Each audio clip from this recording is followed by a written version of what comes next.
What is shaking, Internet?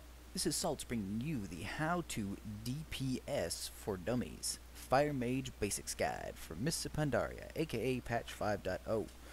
Normally, I only do tanking videos, but I thought it would be fun to show off different specs and show how people and see how people like it. Please let me know if you think of doing different specs such as this, and if you'd like to see more of them. Okay, so fire mages are ranged casters that do lots of burst damage with critical strikes being a prime focus. They ignite their targets as well as keeping up several burning DOTs for some sustained damage as well. They can only wear cloth and should always keep track of threat as they can generate quite a bit of it. Let's talk about setup before getting in how to actually burn your enemies to ashes. First up is stats. With the assortment of gear available to cloth wearers, fire mages are primarily interested in intellect over all other primary stats. Big surprise. As for secondary stats, your number one goal is to get your hit to 15% so that you will never miss any bosses in the game. Easy way to check this is to open up your character tab, scroll down to the spell section, and verify that your hit is 15%.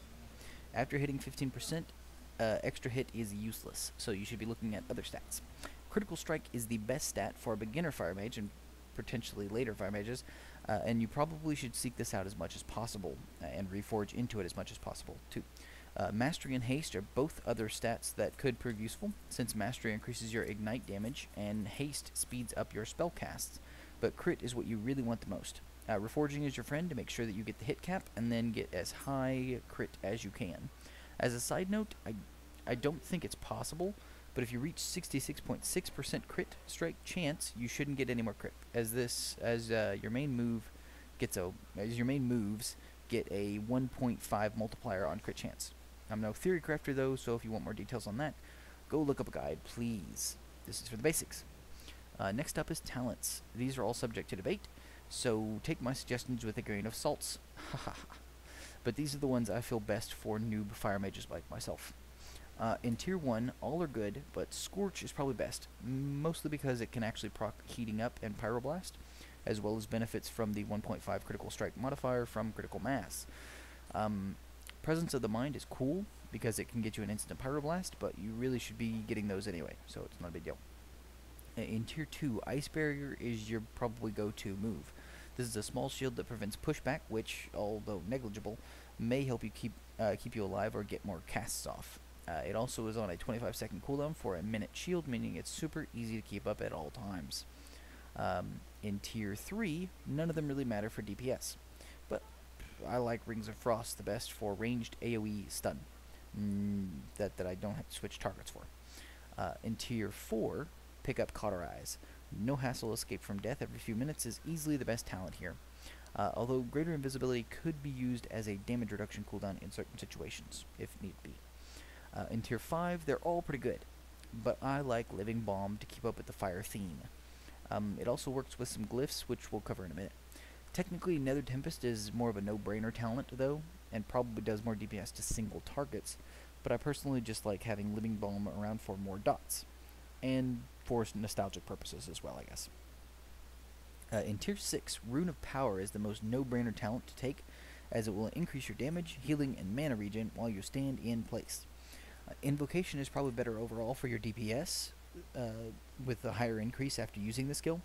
Personally, I like Rune of Power more, just to keep things simple, but Invocation probably is your better bet for pro players or people that want to get the min-max stuff. Last up is Glyphs. They're a bit lackluster on a fire mage, to be honest, but here's some that could be useful. Combustion is one I like. It increases damage and duration of combustion by 100%, but doubles its cooldown. Still, it makes you kind of have to think about the move less, but you have to use it more effectively. Kind of nice. Glyph of Fire Blast will allow your Living Bomb to be spread through Inferno Blast, meaning if you took Living Bomb, this is almost mandatory. Glyph of Counterspell is useful if you find yourself interrupting. It lets you counterspell while casting or channeling something else, which effectively allows you to interrupt, because otherwise you have to wait until after a cast. But it extends the what I consider already long cooldown of 20 seconds by 4 seconds. If you're not interrupting anything, it's kind of pointless, so don't take it unless you actually are going to interrupt stuff. Glyph of Evocation is a great one to use overall. It allows your Evocation to heal you for 40% of your health when cast over time. Maybe 45, I can't remember the number. If you took Rune of Power, it'll actually continuously heal you as long as you're standing in your Rune of Power. Last is Glyph of Frostfire Bolt. All this will do is let you switch Fireball for Frostfire Bolt, which effectively adds a slow to your spell, because everything else DPS-wise is the same. The two spells do the same amount of damage, and then that just means they cast at the same time. Before I move on, although I rarely talk about minor glyphs, I think Glyph of Momentum is fantastic, as it allows you to blink in whatever direction you're moving instead of just forward. So you can kind of blink backwards or blink to the sides. It's kind of nice. Let's see, before I move on, okay. Well, now that you're spec'd, talented, and glyphed, let's talk about how to melt faces. The core abilities on a Fire Mage are Fireball, Pyroblast, Inferno Blast, Combustion, and Living Bomb, or whatever tier 5 talent you took. Fireball is your friend. You will be casting this a majority of the time. It is a short cast and does good damage. It also procs Ignite, along with your other fire spells, which is your main DOT. Note that Ignite does a percentage of damage your Fireball did over a few seconds, meaning that critical strikes on your Fireballs will do more Ignite damage. Additionally, for you old school Fire Mages, if you have an Ignite up on the target and you get a new Ignite, it'll add whatever damage was left over in the previous Ignite into the new Ignite, meaning no more wasted Ignites or Ignite munching. If you're new to Fire Mages, ignore what I just said and have fun. Use Fireball. Next up, we'll talk about Inferno Blast. This is an instant cast spell that does a burst of damage. Additionally, it will take all DOTs you have on the target and spread them to nearby targets. It does this with Living Bomb as well if you took the glyph. Also of note is that Inferno Blast has a 100% crit chance, meaning it will always crit and proc Heating Up or Pyroblast. Speaking of that, the next move is Pyroblast. This spell does a good chunk of upfront damage as well as a unique DOT, meaning if you hit something with this, they'll get the burst, the Pyroblast DOT, and the Ignite DOT. The problem is that it has a huge cast time. That's like 3 seconds, which seems huge, or 4 seconds. It's crazy. Solution, Heating Up, and Pyroblast procs. Every time you critically strike an enemy with a spell, you will get a Heating Up proc. If you critically strike an enemy when you have Heating Up procced, you will instead get a Pyroblast proc. When you have the Pyroblast proc, your next Pyroblast spell will be instant cast and cost no mana. This is how you'll be able to cast Pyroblast a lot. Before getting too much into those details, let's cover our last few spells though. Let's see, Living Bomb is a big DOT that you can place on up to 3 enemies. If you glyphed Inferno Blast, that move will spread Living Bomb out to the other enemies, so you don't have to worry about spreading it. Just cast it on one and then Inferno Blast it. This is the one DOT a Fire Mage actually wants to drop off, as when Living Bomb falls off, it explodes, dealing damage to the target and all nearby targets as well. If you took another tier 5 talent, refer to those tooltips, because I don't know too much about them. It seems that all of them should be used on cooldown, though, from what I've seen and what I've tested with. Last but not least is Combustion. This is more of an offensive cooldown than a move, but we'll go ahead and cover it now anyway. This move is available every 45 seconds, and when used does a burst of damage and puts a dot on the enemy. This dot is a cumulative total of all DOTs, or dots, on the target already. Pyroblast dot and Ignite, but not Living Bomb anymore. So basically it puts all the dots on the target, but it doesn't, which means Pyroblast and your Ignite, but it doesn't do Living Bomb anymore, so it doesn't matter if Living Bomb's up or not. And it burns for 10 seconds with that.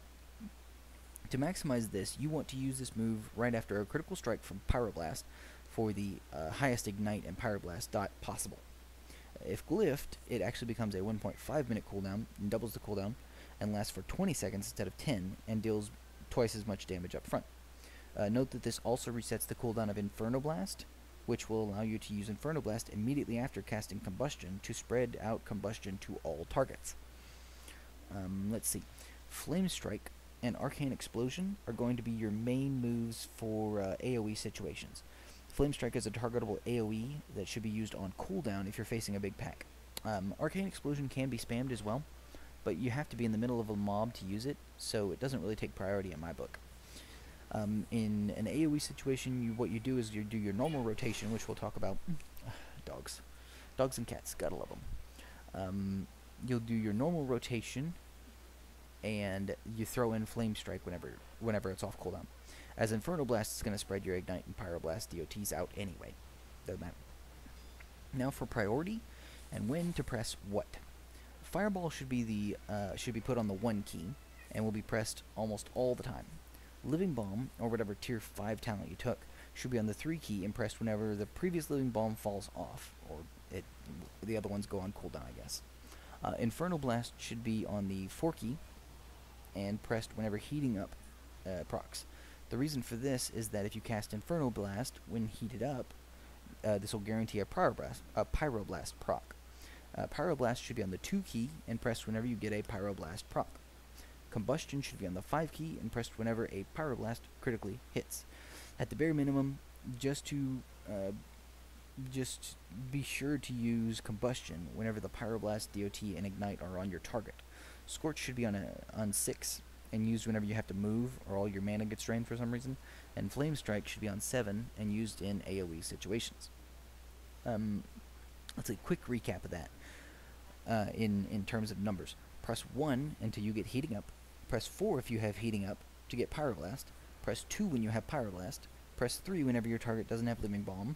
And press 5 when you critically hit with Pyroblast. Done. Next up is our utility spells, which mages have several of. Let's cover them one by one. First is Counterspell. This is your ranged interrupt. If glyphed, you can cast this during a cast or a channel, which lets you keep doing your job as a DPS while interrupting. It's kind of nice. Let's see. Next up is Spell Steal. This is a tricky spell, as you have to know when to use it. It'll take a beneficial buff from your target and remove it from the target and apply that to you. This is situational, but can be really nice depending on if the buff is stealable or not. Blink is an amazing little spell that teleports you forward around 20 yards. If glyphed, you can go 5 yards further, or with the minor glyph that I talked about, you can warp backwards or to the sides depending on where you're moving.